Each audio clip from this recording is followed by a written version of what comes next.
August 9 റിലീസാവുന്ന ഓർമ്മചിത്രം എന്ന സിനിമയുടെ പ്രൊഡ്യൂസറാണ് നമ്മുടെ കൂടെ ഉള്ളത്.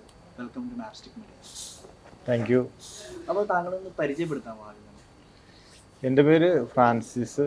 ഞാനിവിടെ നമ്മുടെ എറണാകുളത്ത് തന്നെയുള്ള ആരക്കുളം എന്നുള്ള സ്ഥലത്താണ്. കുറേ നാളായിട്ടുള്ളത് നമ്മുടെ ഒരു ആഗ്രഹം ഒരു സിനിമ ചെയ്യുന്നത്. അപ്പോൾ നമുക്ക് ഒന്ന് രണ്ട് സുഹൃത്തുക്കളെല്ലാം ഇതുമായിട്ട് താല്പര്യമുള്ളവരെയൊക്കെ ഒത്തു കിട്ടി. അപ്പോൾ ഞങ്ങളെല്ലാവരും കൂടിയാണ് ഇത് ചെയ്യുന്നത്. ആദ്യ സിനിമയാണ്. അപ്പം അങ്ങനെയാണ് നമ്മൾ ഈ സിനിമയിലേക്ക് വന്നത്. എന്ന് വെച്ചാൽ ഇതിൻ്റെ കഥയും കാര്യങ്ങളുമായിട്ട് നടക്കാൻ തുടങ്ങിയിട്ട് ഒരു 2-3 വർഷം ആയി. ഇല്ല, നമ്മൾ ഈ സിനിമയായിട്ട് യാതൊരു ബന്ധമുള്ള ഒരാളാണ്. പക്ഷെ സിനിമ നമ്മുടെ പാഷനായിരുന്നു. പാഷൻ എന്ന് വെച്ചാൽ ഭയങ്കര ഇഷ്ടമാണ് സിനിമ. എന്ന് വെച്ചാൽ ചെറുപ്പകാലത്തൊക്കെ ഒരു ദിവസം തിയേറ്ററിൽ പോയി 3 സിനിമയൊക്കെ കണ്ട ചരിത്രമുണ്ട്.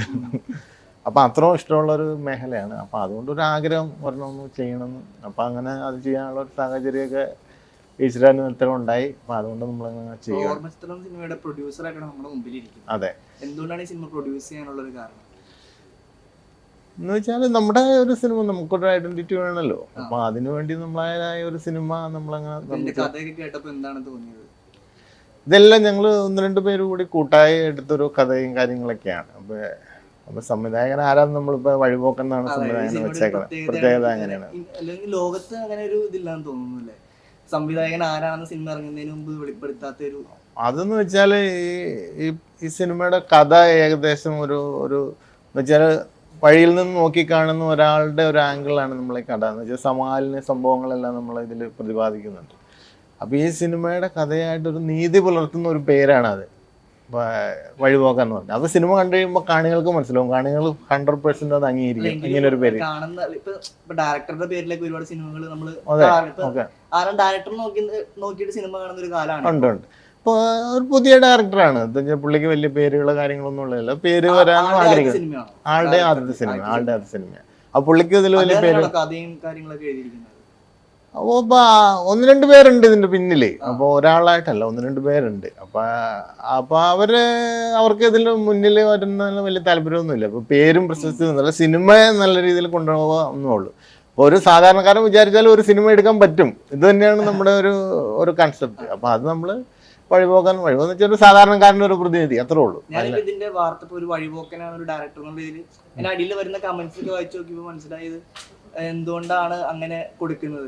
ഒരു പ്രൊമോഷൻ രീതിയാണോ, അല്ലെങ്കിൽ ഇനിയിപ്പോ പടം ഇറങ്ങി വിജയപരാജയങ്ങൾ വരുമ്പോ ഉള്ള ഒരു പ്രതിസന്ധി അതുകൊണ്ടൊന്നുമില്ല. എന്ന് വെച്ചാൽ ഈ പടത്തിന്റെ ആ കഥയും കഥാപാത്രങ്ങളുമായിട്ട് 100% നീതി പുലർത്താൻ വേണ്ടി അങ്ങനെ ചെയ്തേക്കണം. അല്ലാണ്ട് ഇപ്പോൾ ആരെങ്കിലും ഒരു പേര് പടം വിജയിക്കും പരാജയിക്കുന്നു അത് കാണികളാണ് തീരുമാനിക്കണം. പക്ഷേ നമ്മുടെ ഒരു സോളിഡ് പടമാണ്, പരാജയപ്പെടാനുള്ള സാധ്യത കുറവാണ്, വിജയിക്കാനാണ് സാധ്യത കൂടുതൽ. അപ്പോൾ ഒരു സാധാരണക്കാരൻ വിചാരിച്ചാലും ഒരു നല്ല പടം സാധാരണക്കാരന്റെ പേരിൽ അറിയപ്പെടാനാണ്. അതെ, ഒരു സാധാരണക്കാരൻ, ഒരു ഡയറക്ടറിന്റെ പേരിൽ അറിയപ്പെടാതെ ഒരു സാധാരണക്കാരൻ എന്നുവെച്ചാൽ ഒരു സാധാരണക്കാരന്റെ ഒരു പ്രതിനിധി ചെയ്ത ഒരു പടം എന്ന് വെച്ചാൽ പുള്ളിക്ക് സിനിമാ മേഖലയായിട്ട് വലിയ ബന്ധങ്ങളില്ല, സിനിമക്കാരായിട്ട് ബന്ധങ്ങളില്ല, സാധാരണക്കാരൻ. അവൻ വിചാരിച്ചാലും അത്യാവശ്യം തിരക്കില്ലാത്ത ഒരു സിനിമ ചെയ്യാൻ പറ്റും എന്ന് കേരള സമൂഹത്തെ ബോധ്യപ്പെടുത്തുക. അതിനുവേണ്ടിയാണ് അങ്ങനെ ഒരു പേര് വെച്ചേക്കണേ. വേറെ പ്രത്യേകിച്ച് കാര്യമൊന്നുമില്ല. തിരഞ്ഞെടുത്തതെല്ലാം നമ്മുടെ കഥാപാത്രങ്ങൾക്ക് യോജിച്ച ആൾക്കാരെ. അപ്പൊ അതിപ്പോ സ്റ്റാറോ അങ്ങനെയൊന്നും നോക്കിയിട്ടില്ല. വലിയ സ്റ്റാറുകളൊന്നും ഇല്ല, ചെറിയ അതല്ല പറയുന്നത്. അതെ. അപ്പൊ അവര് നമ്മുടെ കഥാപാത്രങ്ങൾക്ക് യോജിച്ച ആൾക്കാരാണ് അവർ. അപ്പൊ അതുകൊണ്ട് അവരെ സെലക്ട് ചെയ്ത്. ഒരുപാട് പുതുമുഖങ്ങളും ഉണ്ട്, എക്സ്പീരിയൻസ് ആയിട്ടുള്ള ആക്ടേഴ്സും ഉണ്ട്. എന്ന് വെച്ചാൽ നമ്മുടെ ശിവജി ഗുരുവായൂര്, കുഞ്ഞികൃഷ്ണൻ മാഷ്, നമ്മുടെ എന്നാത്തൻ്റെ സുടുക ജഡ്ജി, പിന്നെ നാസർക്ക, ഹരികൃഷ്ണൻ, മാനസ, കവിത, പിന്നെ അതിൽ ഏറ്റവും ഇമ്പോർട്ടൻ്റ് ആയിട്ട് പറയാനുള്ളത് നമ്മുടെ അലക്സ് പോളില്ലേ, പഴയ മ്യൂസിക് ഡയറക്ടർ എന്ന് വെച്ചാൽ ക്ലാസ്മേറ്റ്സ് ഒക്കെ ചെയ്യണം. അദ്ദേഹമാണ് നമുക്ക് മ്യൂസിക് ചെയ്ത് തന്നെ. അദ്ദേഹം ഇന്ന് വരേണ്ടതായിരുന്നു, പക്ഷെ പുള്ളി ഇപ്പോൾ ഗോവയില വേറെ എന്തോ ഒരു വർക്കായിട്ട് പുള്ളി ഗോവയിൽ സ്ട്രക്കാണ്.